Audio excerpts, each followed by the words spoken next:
মোরগটারে এমন করে ফালা ফালা দিবি আর মাল মশলা দিয়ে রেডি করবি যাতে আমরা হাতে তালু সহ সাইডে খাওয়া ফেলাই। এখন সত্যি করে আমারে খুইলা কর, হাতে সরষের তেল দিয়া কার মাথায় কাটালটা ভাঙ? তোর তোর এই যে একটা কাজ করছো, আমার সোনারি কালারের রতন সারাক্ষণ আমার সাথে করতো, সেইটারে তোরা খায়া ফেললি। তোরা কি বন্ধু নাকি শত্রু? হ্যাঁ, এটা এত উতলা হইতে আছে। এত মজা করে মোরগ রান্না করছস তাই না? বেশি করে খা।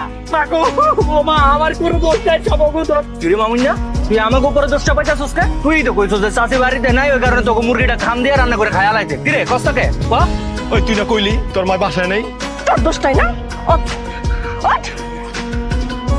অনেকদিন ধরে ভালো মন্দ কিছু খাই না, একটা কিছু ব্যবস্থা কর না, পেটটা বইরা খাই।